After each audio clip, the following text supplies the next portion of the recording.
Hi, this is Steve from Roofer911. I'm at a home in Gainsville, Virginia, and I noticed they have the worst leak over here, but it's also wet here and it's wet over in here as well.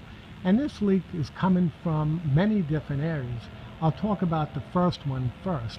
Is the two windows here have hairline fractures to the inside corners, and the windows will only leak when there's a driving rain. So we need to seal the inside corners with polyurethane. Also, she's had 4 different contractors in the past try to resolve the problem, and everybody put one coat of top of another coat of caulking where the metal roof meets the brick wall. But that's not the source of the problem. But anyway, we're going to remove the old caulk and install new, just to make it look a lot cleaner.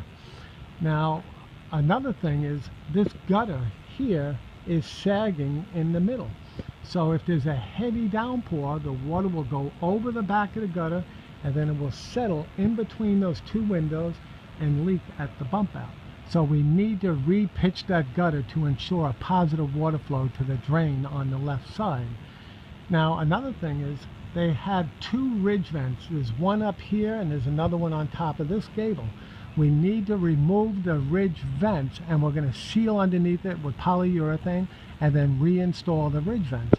Now, many people will say to me, well, how can a ridge vent be the source of the problem to a bump out when the ridge vent is at least 30 feet away?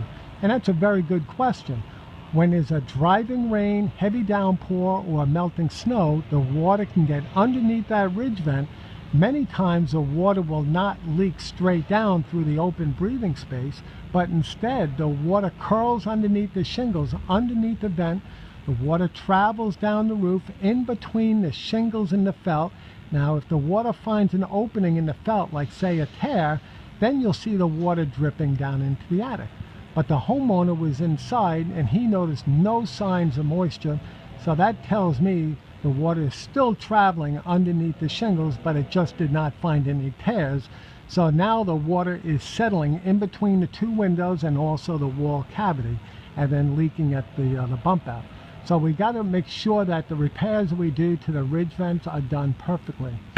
Now, there's 2 other things I have to mention. You have a valley where 2 roofs join together here, and his nails fastened too close to the valley center line.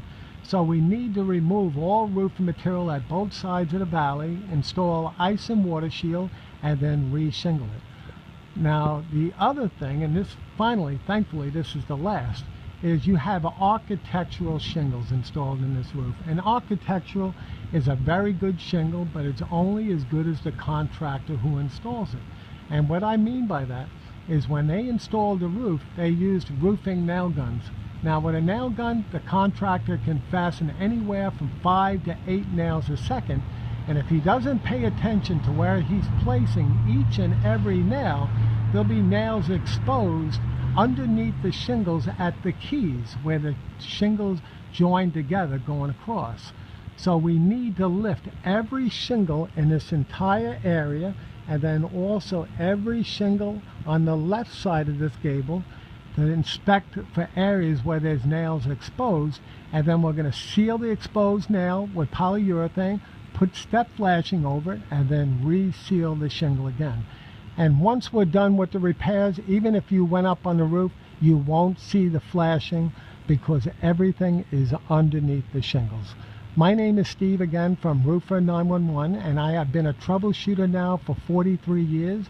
And with a problem like this, there is no simple fix. There's multiple sources that's causing a leak here on the bump out, and we need to fix each and every one, because if we don't, this leak is most certainly going to come back very soon.